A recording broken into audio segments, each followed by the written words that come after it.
اعوذ باللہ السمیع العلیم من الشیطان الرجیم بسم اللہ الرحمن الرحیم والفجر وليال عشر والشفع والوتر سورۃ الفجر۔ اللہ تعالیٰ فرما رہے ہیں قسم ہے فجر کی اور 10 راتوں کی اور جفت اور طاق کی۔ مسند احمد اور تفسیر ابن کثیر میں ہے کہ 10 راتوں سے مراد ذوالحج مہینے کی پہلی 10 راتیں ہیں، اور وطر سے عرفہ کا دن اور شفع سے مراد قربانی کا دن ہے۔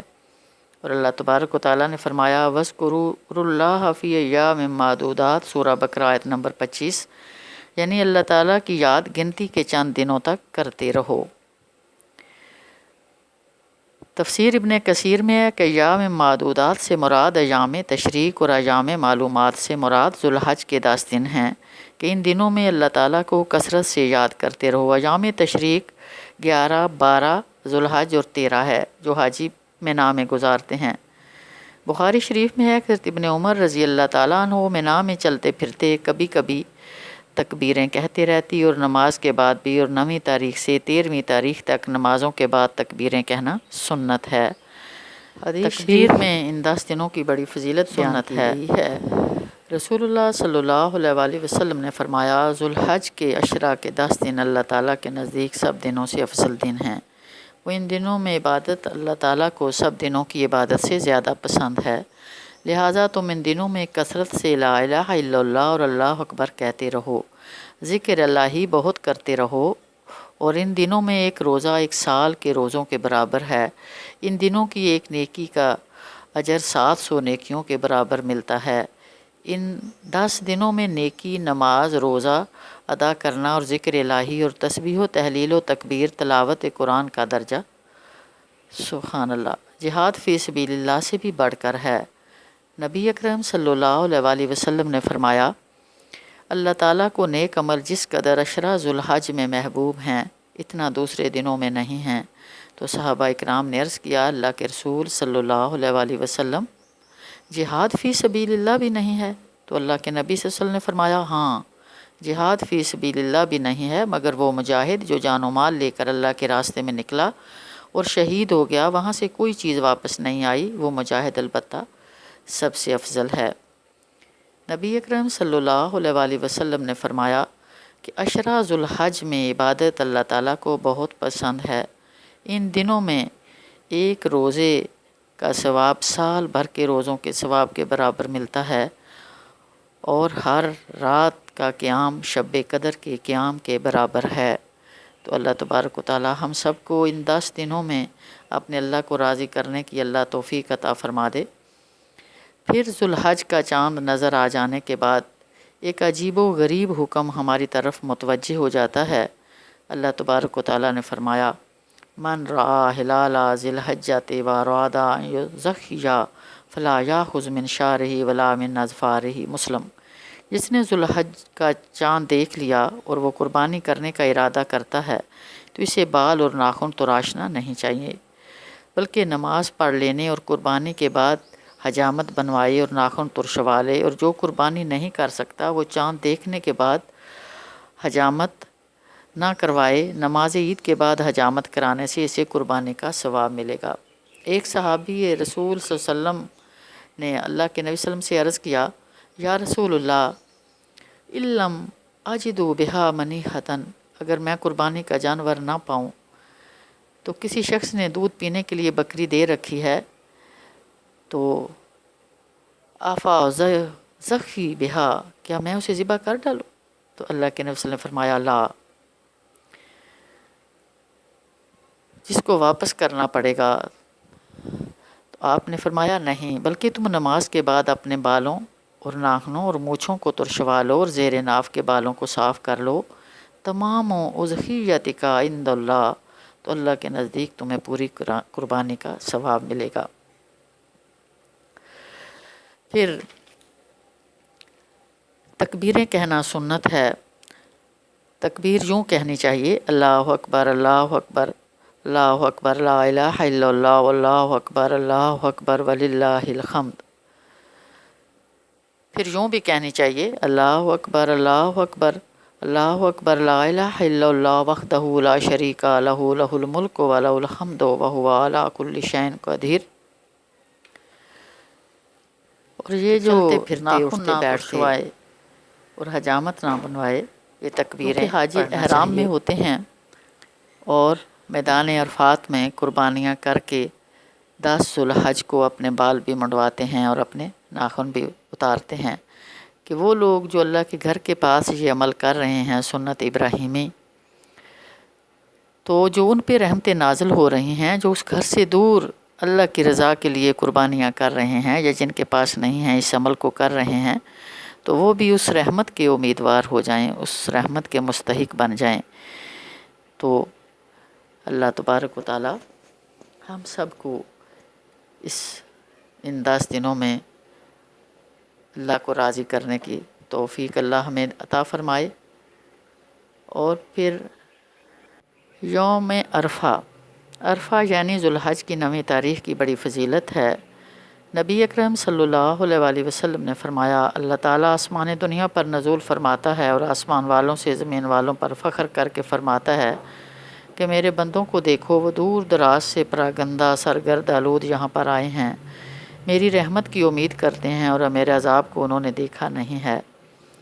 اس 9ویں تاریخ کو بہت سے لوگوں کو دوزخ سے اللہ تبارک و تعالیٰ آزاد کرتے ہیں۔ یہ بزاز ابن خزیمہ۔ دوسری روایت میں ہے کہ عرفہ کے دن اللہ تعالیٰ فرشتوں کے سامنے فخر کرتا ہے کہ میرے بندوں کو دیکھو، پراگندہ سرغبار آلود دور دراز سے میرے پاس آئے ہیں اور میں تم کو گواہ بناتا ہوں کہ ان سب کو میں نے بخش دیا۔ فرشتے کہتے ہیں کہ ان میں فلاں شخص گناہ گار ہے، اللہ تعالیٰ فرماتا ہے میں نے ان سب کو معاف کر دیا۔ رسول اللہ صلی اللہ علیہ وسلم نے فرمایا، عرفہ کے دن اللہ تعالیٰ بہت سے لوگوں کو دوزخ سے آزاد کرتا ہے۔ ابن خزیمہ ترغیب۔ نبی صلی اللہ علیہ وسلم نے عرفہ کے دن فرمایا، لوگو اللہ تعالیٰ ان 10 دنوں میں تمہاری حاضری کی وجہ سے تم پر فرشتوں کی جماعت میں فخر کرتا ہے اور فرماتا ہے کہ تمہارے گناہوں کو معاف کرتا ہوں، مگر حقوق العباد نیک لوگوں کی خطاؤں کو معاف کرتا ہوں اور نیکوں کے سوال کو پورا کرتا ہوں، یعنی حقوق العباد معاف نہیں کروں گا۔ اور مزدلفہ میں بھی اللہ تعالیٰ نیکوں کی مغفرت فرماتا ہے، ان کی سفارش منظور فرماتا ہے اور رحمت خداوندی سب کو گھیر لیتی ہے اور زمین میں اس کی مغفرت پھیل جاتی ہے۔ سبحان اللہ۔ یہ 2 سال سے ہم اس رحمت سے محروم ہیں، 2 سال سے حج نہیں ہو رہا، اور جس نے اپنی زبان اور رات کی نگرانی کی ہے ان کو وہ رحمت گھیر لیتی ہے۔ ابلیس اور اس کی ذریت پہاڑوں پر چڑھ کر حاجیوں کو دیکھ کر پریشان ہوتے ہیں اور چلاتے ہیں۔ ابن ماجہ۔ حضرت عباس بن مرداس رضی اللہ عنہ سے روایت ہے کہ رسول صلی اللہ علیہ وسلم نے عرفہ کی شام کو اپنی امت کی مغفرت کے لیے دعا فرمائی، تو اللہ تعالیٰ کی طرف سے جواب ملا، آپ کی تمام امت کو بخش دوں گا مگر ظالم اور حقوق العباد کو نہیں بخشوں گا جب تک کہ ظالم سے مظلوم کا حق نہ دلا دوں۔ آپ صلی اللہ علیہ وسلم نے عرض کیا، اللہ اگر تو چاہے تو مظلوم کو اس کا حق جنت سے دے سکتا ہے۔ اس شام کو بھی آپ کی درخواست منظور نہیں ہوئی۔ مزدلفہ میں پھر صبح کو آپ نے اسی دعا کو دہرایا تو آپ کی دعا قبول ہوئی۔ یہ پورا دن حاجی میدان عرفات میں گزارتے ہیں۔ یہ حج رکن اعظم ہے اور حج کا رکن اعظم وقوف عرفہ ہے۔ اگر عرفات میں نہیں جاتے تو حج ہی نہیں ہوتا، اور پھر رات آ کے مزدلفہ میں گزارنی ہوتی ہے۔ تو مزدلفہ میں سونا عبادت ہے، تو رات کو جب سو جاتے ہیں تو صبح جلدی اٹھتے ہیں اور کھڑے ہو کر وقوف کر کے دعائیں مانگتے ہیں۔ تو اللہ کے نبی صلی اللہ علیہ وسلم نے مزدلفہ میں جب صبح کی نماز کے لیے اٹھے، حضور صلی اللہ علیہ وسلم نے پہلی دفعہ وہاں تہجد نہیں پڑھی۔ سبحان اللہ۔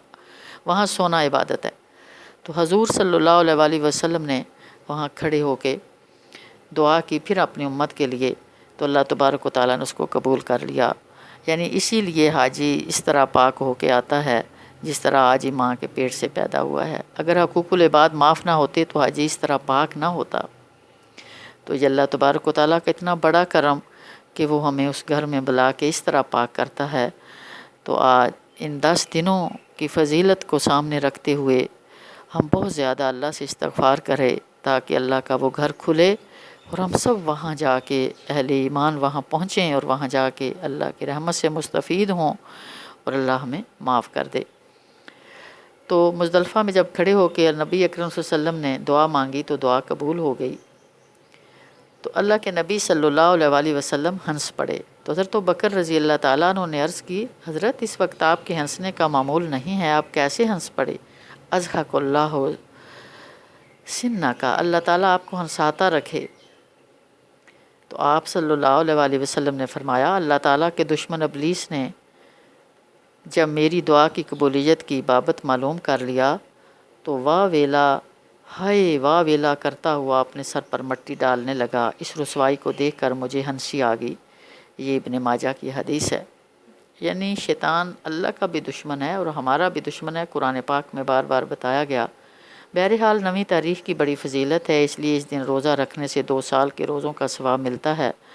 رسول اللہ صلی اللہ علیہ وسلم سے عرفہ یعنی 9ویں تاریخ کے روزے کی بابت پوچھا گیا تو آپ نے فرمایا، یکفر السنۃ الماضیۃ والباقیۃ، 2 سال کے گناہ معاف ہو جاتے ہیں، ایک گزشتہ سال کے اور ایک آئندہ سال کے۔